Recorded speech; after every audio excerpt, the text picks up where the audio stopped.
Hey everybody, thanks for tuning into this week's Tech Tip Tuesday. This week, we're going to be looking at machining similar features in SOLIDWORKS CAM and in CAMWorks. We're going to learn how to group features, as well as how to combine and link operations.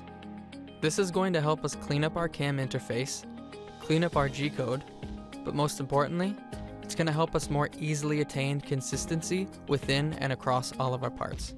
So let's get into it. So when we're looking at a part like this, we can see that it requires 6 different setups in order to machine. On top of that, each setup itself is filled with a variety of features that need machining. A part like this can become a little hard to manage and a little hard to keep track of, especially when we want to ensure common parameters across different features and operations. And the story only gets worse when we go to the Operations tab. As you can see, there are a long list of operations, and that can be really hard to keep track of. We do have the option to sort operations here, which will make things a little easier, but what we really want to do is group our features and combine and link our operations. This will make it very easy to manage having common parameters across our operations and features, and it will really help clean up our CAM interface. So let's go into how we might go about doing that. We're going to start by learning how to group features. When grouping features together, we produce a single set of operations for all features in the group. Instead, normally, we produce a set of operations for every single feature. We have the option to group features that are identical or similar, and the process is really easy. So in this case, we have 2 identical rectangular pockets. If we want to create a group, all we have to do is right-click one, go to Create Group, and we'll automatically see a list of available features that can be put in a group with it. In this case, we have rectangular pocket 4. We'll select it and hit Add. And now we've created a rectangular pocket group. If we hit the plus, we get to see all the features that are inside of the group. And notice that each feature uses the common strategy, which is rough, rest, finish. So in this case, when we go to generate the operation plan, we won't produce 6 operations, but we'll produce a common 3. So when it comes to grouping features, it's really simple, and it's going to clean up our feature tree, but since it produces a common set of operations, it's also going to clean up our operation tree. One important thing to note here is that you can't group features across setups. You can only group features within the same setup. It makes sense. Now that we've learned about grouping features, let's go on to the operation side of things.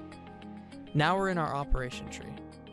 As you can see, the operation list in MillPart Setup 1 is quite long, and although we've sorted it, there's still a lot to deal with here. But thanks to sorting, we did get to see how many common operations we had utilizing the same tool size.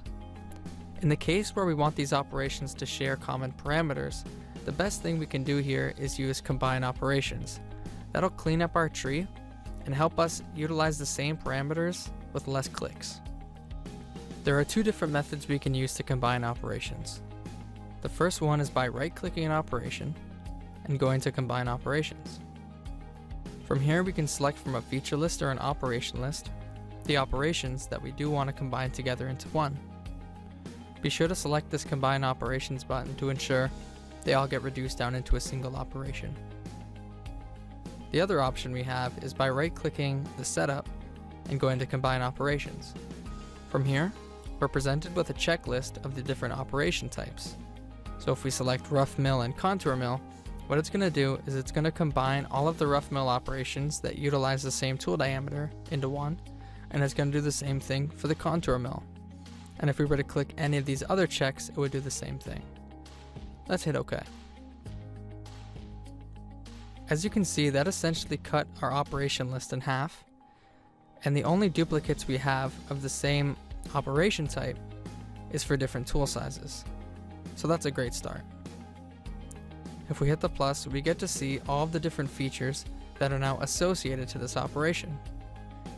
When it comes to changing the parameters, it's the same way we've always done it, and we see these familiar tabs that we've worked with before.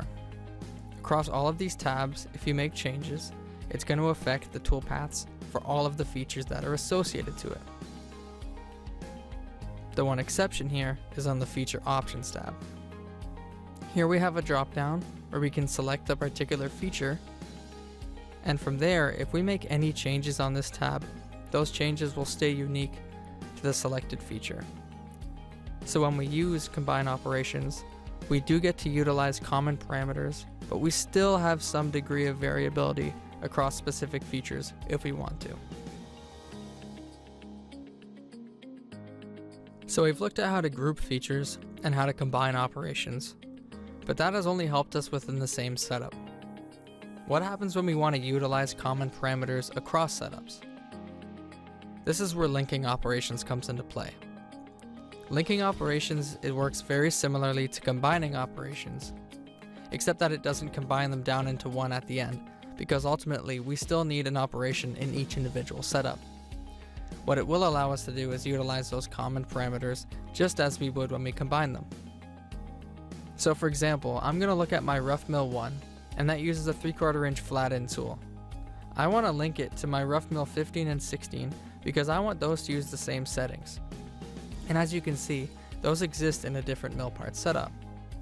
All I have to do though is right click my rough mill 1 and go to link operations. From here, I'll see a list of all the operations I can link to it. Now these aren't limited by common tool diameters like they are for combining operations. So if I were to select specific operations that don't utilize the same tool diameter, what they'll do is end up matching that tool diameter in the end. So in this case, if I choose 15 and I choose 16 and I'll choose 17 as well, I'll link them. And now nothing's really happened. You know, they still exist where they are in the operation tree. But what did happen is with their icon, you can see that there's now a small blue linkage that's been added to the icon. It's a little hard to see, but when you look at an operation that doesn't have the linking icon, you can tell the difference. There's a bit of blue right there in the front. So what's going to happen here when we go to change a parameter? So in this case, let's go ahead and we'll change the tool.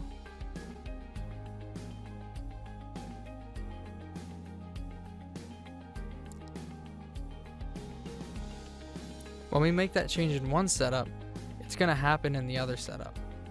So as you can see, the tool did change for rough mill 15-16, and if we go down to rough mill 17, the same thing happened. Now that doesn't mean that rough mill 1 is like the parent and that all the other ones linked associated to it. If I go change rough mill 15 now, they'll all inherit those changes as well. So anytime you see that blue link icon in front, it means when you're changing these parameters, there are other operations associated to it that will also inherit those parameter changes. So now we've learned 3 great tools we can use when we're machining similar features in SOLIDWORKS CAM and in CAMWorks. We learned how to group features within the same setup. We learned how to combine operations within the same setup. And we also learned how to link operations across setups.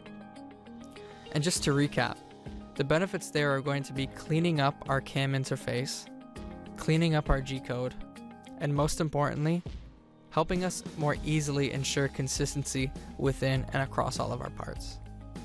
If you enjoyed this video, give it a like, and if you want to see more videos like this, subscribe to our page. I hope you enjoyed this Tech Tip Tuesday, and I hope to see you at the next one. Thank you.